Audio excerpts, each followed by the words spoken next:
Hello all, today I wanted to discuss a bit about Canada and India. The main issue is about the diplomatic standoff or the diplomatic fight that's been going on between India and Canada for the last few months.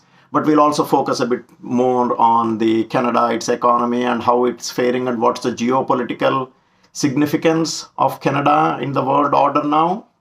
So as we all know that there is a bit of a spat in between Canada and India for the last few months. But let's get a bit more of a background about what Canada is and how significant it is in the geopolitics at the moment. So history-wise, area-wise, Canada is the second largest after Russia by area in the world. But its population is just about 3.8 to 4 crores in all. Most of the population of Canada lives in its cities. There are about 4 cities. Canada is actually divided into 3 provinces and about 10 states. And the 4 most important cities or towns of Canada is the capital, Ottawa. And then the next largest city is Toronto. But the most expensive of them and important of them is Vancouver. And significance according to India is a town called Brampton, where majority of the Indians, as in the Punjabi Sikhs, live in. And it actually looks more like Chandigarh if you go there, or Delhi actually if you go to Brampton. Right, out of the 3.8 or 4 crore Canadian population, 18 to 20 lakhs are Indians or Indian Canadians as in citizens, or the students who have all gone in there but have got the voting rights. So these 18 to 20 lakhs constitute about 5% of the voting population, and out of the 18 to 20 lakhs we have got about 6 to 8 lakhs that are the Punjabi Sikhs, and they are all concentrated in the Brampton area. So they constitute about 2% of the population. As in India we have got this vote bank politics.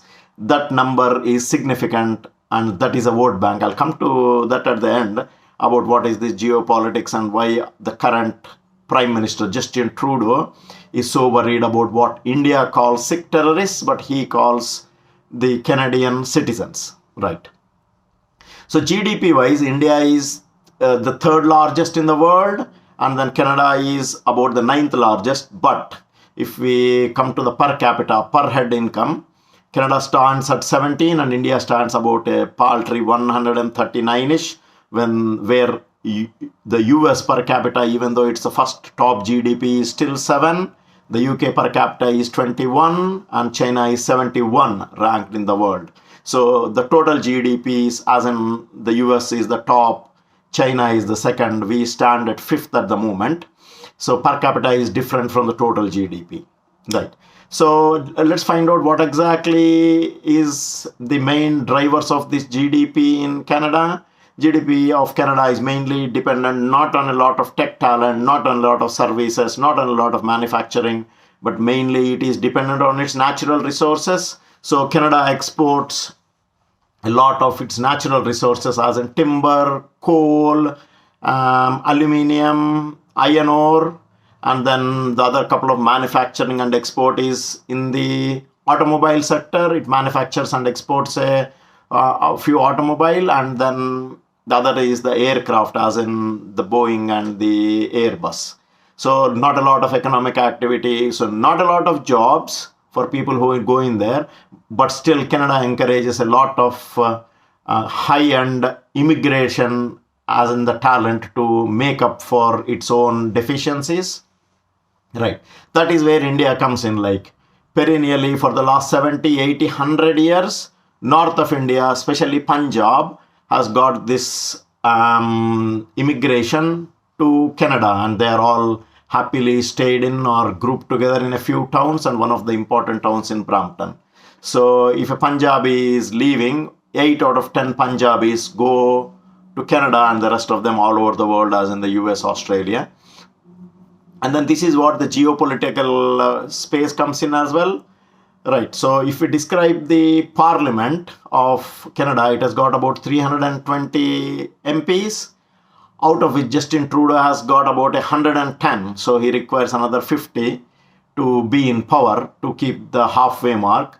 So the halfway mark is contributed by a party called an NDP, which is mainly a Sikh-based party, and it's got 40 MPs. They are supporting Justin Trudeau at the moment just to keep him close to the halfway mark. So this is where all this, whatever the issue about these terrorists comes in. India calls them Sikh terrorists or Khalistani terrorists who are interfering in the Indian consulates, threatening the Indian diplomats, wanting to kill them. And then India has given Canada a list of about 10, 15, 18 terrorists who are living in Canada, but the Canadian Prime Minister calls them Canadian citizens and gives them all the immunity. So I don't want to take the name of all these terrorists. One of those terrorists has been recently killed in front of a Gurudwara, and Canadian Prime Minister has accused India of getting this terrorist killed via our intelligence agency or the RAW, and has accused India in the Parliament of Canada, but has never been able to give any evidence. So this is where it started. So India expelled a few of the diplomats, Canada expelled a few diplomats. Now it's gone up where the Canadian Prime Minister continues to make allegations, and they are being replied equivalently by our external minister, and our Prime Minister has still not got into it.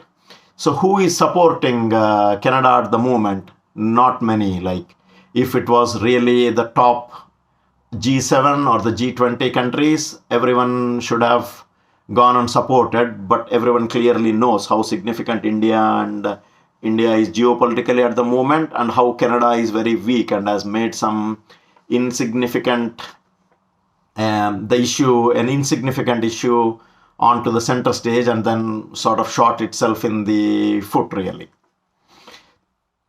And then apart from this, there has been a significant India-Canada issue that's been going on since 1985. So again, a bit of a background. In 1984, the Khalistani movement in India's Punjab was at its peak. And then I don't want to take again all the names of the Indian terrorists who were there in Punjab. And then if you have to get back to this Operation Blue Star, when the army had to go into the Golden Temple, flush out all these terrorists. This happened in June of 1984. And then a big event in June of 1985, if you all remember the Kanishka Air India aircraft crashed off the shore of UK, but that flew off from Canada, and it killed about 230 Indian Canadian citizens. But Canada took no action. The father of the current Prime Minister, Justin Trudeau, was Prime Minister from about 1976 to 1984. And this was at that time when this all happened. And then even though the Canadians had this intelligence that there was this bomb going to be placed in the Indian Air India Kanishka jet, they never took any action. And then the bomb exploded just off the coast of the UK, Ireland, and then all the 230 Indian Canadian citizens perished. And it was only in 2010 that the Canadian Prime Minister apologized for all the deaths of these citizens.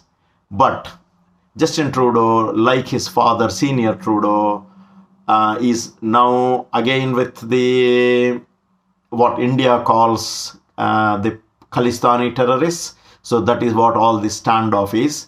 But Canada and the Prime Minister Justin Trudeau has not got a lot of support from the world countries. So he is completely isolated. And because of the good foreign policy from India, we at the moment have cornered and given them all what they need as evidence to prove that we are not involved in any of the killing of those what we claim to be terrorists. So let us see how it unfolds in the next few weeks or months, and then we'll see how it goes. Thank you.